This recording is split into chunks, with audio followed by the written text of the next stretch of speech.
You will have time to do networking and get to know the people that you don't know already.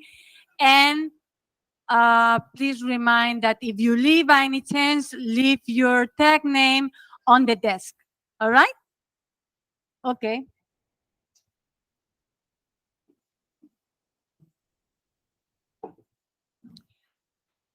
Okay, so I have so many, we have a great evening so far with so many questions about the networks, about the security, about I don't know, so many things. So I was just thinking that, we are all thinking about when is going to happen the mass adoption, how is the mass adoption of the networks and that happening. And then as they do, the number of applications that are launched in the networks are increasing. And then in many blockchains. So we are actually tonight we talk about a lot of cross chain, right? For the topic, it was working, EOS Foundation working on it too. And the truth is that every blockchain that we have now, every network, they build with their own consensus, with their own parameters, with different smart contracts. They have different functionalities, so that they cater different interests and try to solve different solutions, right? But the point is that we can try to cater so many solutions, but we have the problem of scalability, right? When we to networks. So what I wanted to bring today is what is your impression about the scalability? How we are going to bring this into the mass adoption where like millions of people are going to be using the network at the same time with a variety of dApps that they are going to be working. How do you see that the future, like you guys, for example, Michelle, and if they live in the future, you know what is coming. So could you please share with us a little bit of the vision? So I think I had a brief introduction about Nervos network, and we like some people call it we are layer 0 actually, because we want it to be the foundation of all the blockchains out there, and we use account abstraction. That's why that bit builder Nervos can interact with other blockchains out there. So I think Eve already mentioned that before we jumping in mass adoption, we actually look at security first, because even though we have integrated with different blockchains out there, it has to be like trusted. Like, and I mentioned I'm working in blockchain since 2016, and a lot of people are mentioning like back then even more. It's like, oh, you're working in blockchain, you're scamming people, because I think to begin with, before we looking at like bringing Web2 mass adoption, we should build out Web3 more secure first to go for like bigger mass adoption. Of course, like bringing onboarding users and user experiences has to be solved, because I was working before pitching to Web2 companies to come to Web3, and the hardest part is they don't even understand what MetaMask is, how to work, and etc. So having onboarding users is the like key that we have to solve first of all to have scalability, but also having tools like wallet and etc. to integrate with different chains to work in a one place is the key point as well. What about you, Yves? What do you think? Well, I do agree. The very first point is, like Michelle mentioned, the security thing. So if there are so many scams and frauds happen on chain, that'll be really hard to adopt massive, push forward to massive adoption. That's the first one. The second, I think, is interoperability, like how user can better interact on chain. Like between it involves both like between chains. If I am a user on Ethereum, what about I still want to play a game on BSC? How can I do that? I think it also involved, the third point is, I think the most important one is regulation. I do think is a question more related to policy and regulation and legislation. So if the world, the traditional world is more ready for Web3, that will be the time for massive adoption. So that's why I think it's still time for waiting. And the fourth point is I do not personally, I do not think scalability is the problem for for the future of blockchain. But the crucial thing is lack of creation and innovation currently on chain. Because when we look at the new so-called new public chains like Sway or Aptos, they were called high efficient public chain. But every new so-called new chains just copy or fork the same applications that was already on Ethereum. And all of these lack of creation and innovation caused, well, the current lack of imagination of blockchain. And that's the most crucial problem. And I don't think it's the problem for scalability. Thank you. Oh, all right. So picking up into the regulation that Vicky mentioned, and you actually work with many different countries, like you come from Canada and then work in Japan. How do you think is going to be the role playing for the regulation from now onwards, after what we have seen last week with centralized, where, centralized exchanges where we put the trust and we expect to have this trust respected, and then it's not happening. What do you think? What is your opinion on that? You talk about, so Yeah. last week, you mean last week, like FTX last week? Yeah, Like, or it you could be talking about anything. what last Any week? week there's something new. I mean, that's a good question. In terms of scalability, I think one of it is what Vicky just mentioned, is it's kind of a double-edged sword. I'm also in agreement that tech is not really the issue right now, in the sense that we've got more throughput than we've got demand. So there's still more supply at this stage than there is demand. In our case with EOS, we've showcased, and this is more than 2 years ago, that we could do over 100 million transactions per day. But if you look at any chain right now, Wax does about 20 million transactions per day. So it's not even hitting the limit of what it can do. So the issue is not so much supply, it's more so demand. So this idea of what can you do, or what's going to be the next big thing that's going to bring users. And then you talk about regulations, which you talked about as well, and kind of what happened not too long ago, is to create that secure environment so that the next wave of users, in my opinion, are going to come through GameFi. So I think when we're in this industry, we have a tendency to look at the current user base. So we're looking at Web3 users, and realistically, and we see it within this room as well, it's a very small group. Web3 right now, or blockchain right now, it's very small. And so we're kind of really in our own sandbox in a way. When we look at Web 2 and the amount of users, developers that are out there, it's the pie is so much bigger than what it is right now. So when we look at the largest games right now, or the largest applications, we're talking about maybe a couple of 100,000 users, daily active users, a lot of them even being bots.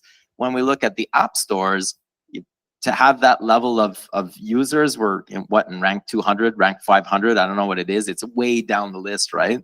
And so we just don't really have the applications to bring in people. The tech is arguably not there as well. So it doesn't mean that you can't keep working on the tech. There's the regulatory side of things as well to create, because obviously governments around the world have responsibility to their citizens to protect them, to ensure that they can do things in a safe and proper manner. So all of this combined is really, like Vicky mentioned, the multi-pronged approach to actually bring in mass adoption. We do believe that the next wave will come through GameFi because that barrier is so low. I particularly believe that South Korea is going to be leading the way, which is why I'm spending a lot of time here. South Korea historically is always pioneering in the mobile game market. It's always, or it's oftentimes first adopters for blockchain in general. There's a tremendous VC base, tremendous developer base. So this idea is that the pie is really small, and what's lacking is innovation, creativity. It's applications for people to use, which then will drive demand, which then will, now you need to work on the other side of the thing, is the supply side of thing, but all in a regulatory safe environment. So which is also why with EOS, we just signed a memorandum of understanding with the city of Busan about a month and a half ago or so, because we believe in this concept that there's currently regulatory arbitrage that is taking place around the world, areas like Dubai, like Busan, that are trying to set themselves up. And somebody was talking to me about Abu Dhabi. trying to set themselves up as kind of the next mecca to make it a safe environment for developers, investors, people to come in and set up shop and innovate there. And so that's also part of it. Okay, thank you. So this is very important as we talk about regulation and onboarding people. Since you talk in your presentation about the onboarding part, right? What is your thinking about the roadblocks that we have ahead as seems to be the most difficult as the supply is there? Okay, because I think, the blockchain team are developing very nice technology, which, I do have a full respect. And from the wallet perspective, that we have a two vision. The first one is, we like to offer our wallet service, and people doesn't even know they are using the blockchain wallet. And that is the key point. And the second thing is probably, imagine that, if my mother decides to use the blockchain wallet, that will be the time that we can discuss about the mass adoption. And for the regulation perspective, that, if once this token economy get into the picture, you need to be very careful, and government is starting to look at it. So what we could do is, probably, we can utilize, this blockchain technology such as a SBT or the membership, which doesn't have any coin value, and that will help to bring more users for this blockchain service and get familiar with how to use it and how to store their asset. And maybe, that could be our starting point.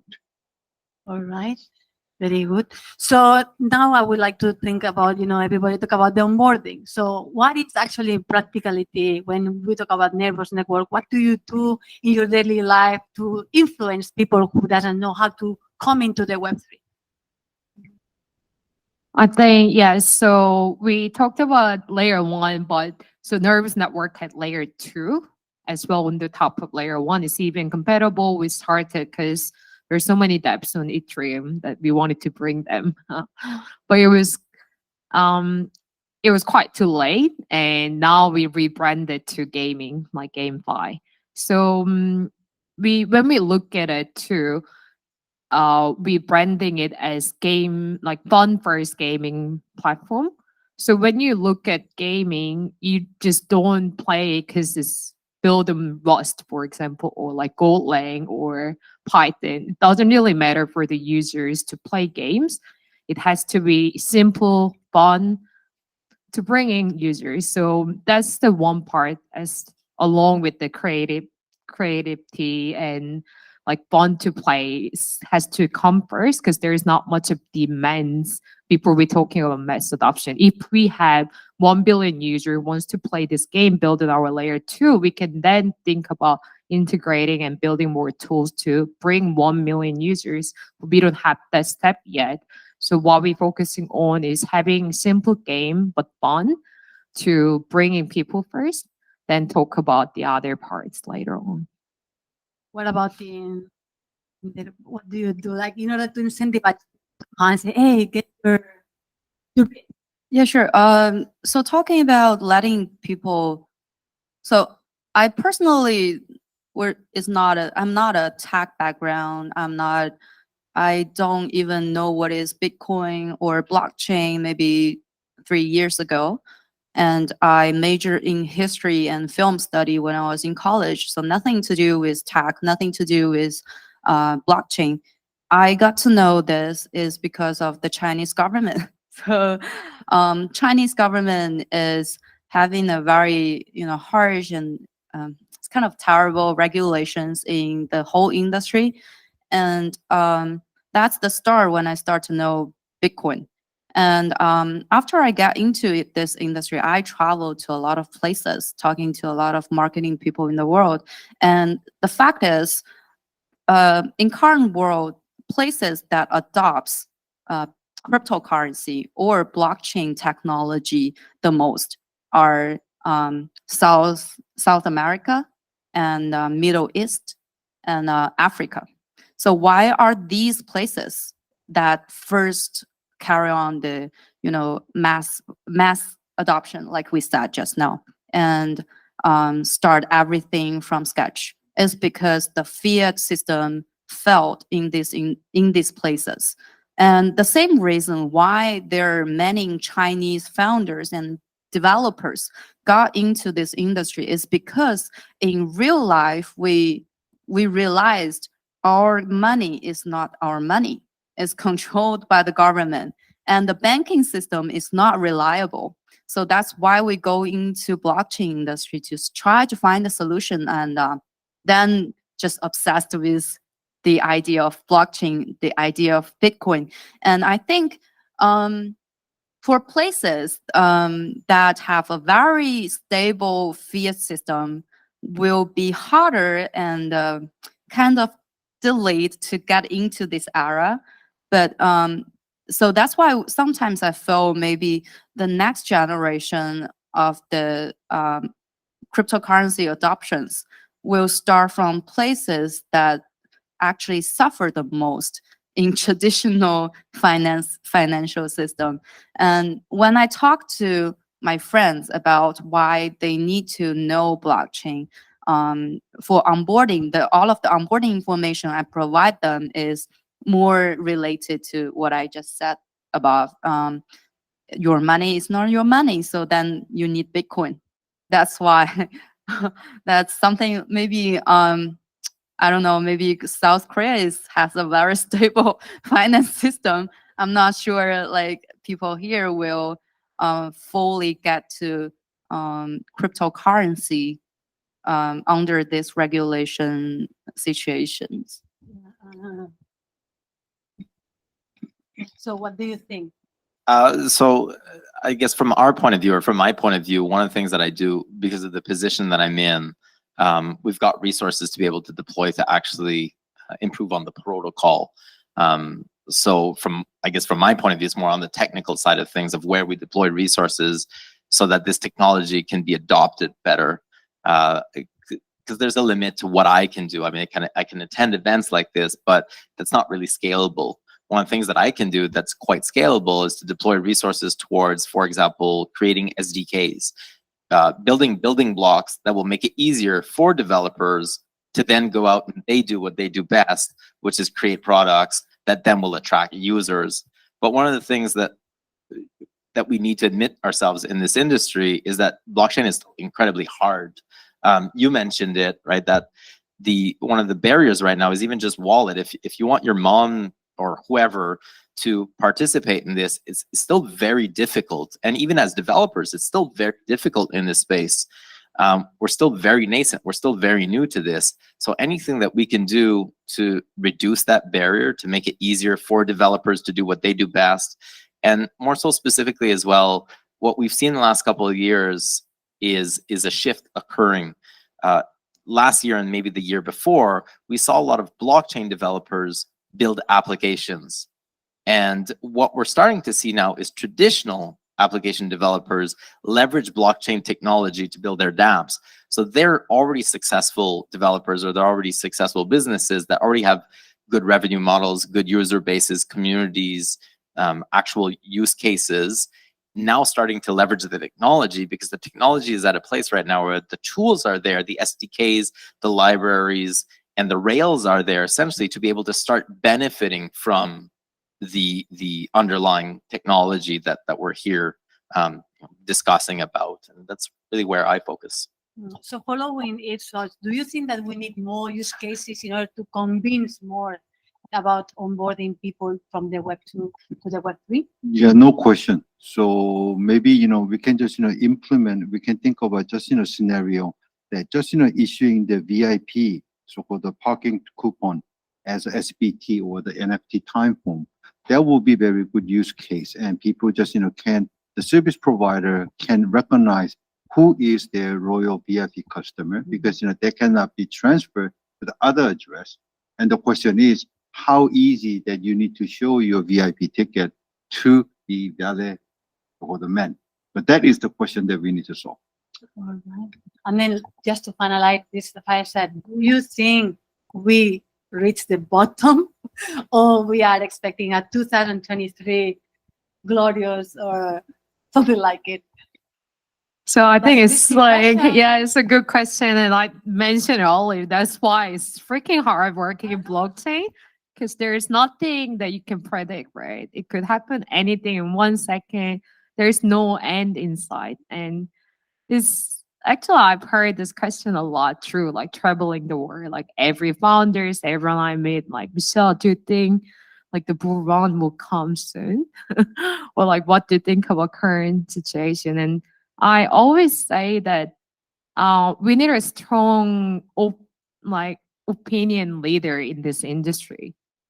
Everyone should be believing it because you're working in it already. You're put your step in it. So I believe it. It's just not a like it could be a bottom, but it could be another step door to next one. But same as like everyone mentioned here, we need to put better regulation. We need to secure people first, having next rule on, and we need to have actual use cases of blockchain. It's not because NFT is trending, everyone like minting NFT without any use cases. But I still believe that we are in a better situation than 2018-19, because when I started doing ICO, I was just selling the white papers. Back then, now we actually have use cases and devs, and actually blockchain technologies are applying to every now and then. It's like daily life right now. So I think we are in the better position, and I believe that, and we should have better leaders in this industry to like make people believe in it too. Well, I think not yet. So there is a routine. So 2021 before, so every 4 year is a bull market. 2021 and before that is 2017 and 2013, and then every 4 year is a Bitcoin halving. So that's almost a consensus in the industry. So if it's 2021, the next 4 year we're looking into will be around 2020 in August. I think it starts from May 2024 to the early 2025 or something. So that will be the like at least many people think will be the next bull market. And I've heard a lot of people talking about the next bull market in 2024 and 2025. If everybody think this way, it's called like attraction principle. It will go in this way. Yeah, FOMO. And the next this is the first thing. And also the second thing I do believe in this industry is after talking to a lot of people, after talking to a lot of project founders and VC founders, we do realize there are more and more talents flooding into this industry. So the top tier talents and the most intellectual people in the world are looking into blockchain. Many Ivy League graduates are getting to this industry. So what if all of the most smartest people are all into blockchain? So will you believe that the industry will fail or crash in the end? I don't think so. So these are the two things that make me do believe in the future, like we will have a better blockchain industry. So I think it's going to be sooner than what people expect. And I guess I would even rephrase it. It's not so much when is the bull run coming. It's every time there's a bull run, people try to time it and they miss it. And in a period like this right now, it's a time to accumulate. It's a time to actually do the research, to build, to look at where you want to deploy your capital. If you've got capital to deploy, where you want to build if you're a developer. And ultimately what happens is that time always comes sooner than when you expected. And so we can think that it's 2024 or 2025. It's the same thing every single time. You miss it because you weren't ready for it. And nobody knows when it's going to come. And there's typically one, or, it's a tipping point. Something happens and it just gets triggered, and it happens so quickly. But then in retrospect, you see it happening. So it's always in retrospect. So regardless of when that's going to be, right now, I think is the time to get in. Right now is the time to actually deploy your time, energy, capital, so that you don't miss it. So that if there is, and when there is a bull run, that you're able to actually benefit from it. Otherwise, you're going to find yourself Just like in 2021, 2017, buying too late or participating too late, you're kind of missing out. Really noted. We have to start. What about you? What do you think? All right. I don't know how many people are expecting that Bitcoin price is going to be reach, 100,000 US dollars Can I buy? sooner or later. That means, it has to be very long-term investment. So you need to be more patient, and you have to do your own research to find out what are the good projects that you need to invest. But the most important thing is that not your key, not your coin. You better make sure that you save your key in a very safe place. That's it. Perfect. And well, thank you very much for the contribution and such an amazing part chat. I enjoy a lot, and I'm sure the audience too. I would like to thank you for participating today. Thank you very much. And I would like to thank also to the sponsors and for the raffle, and a very big round of applause. Thank you very much. So now is the networking time. So you feel free to network. And before leaving, please leave your tag.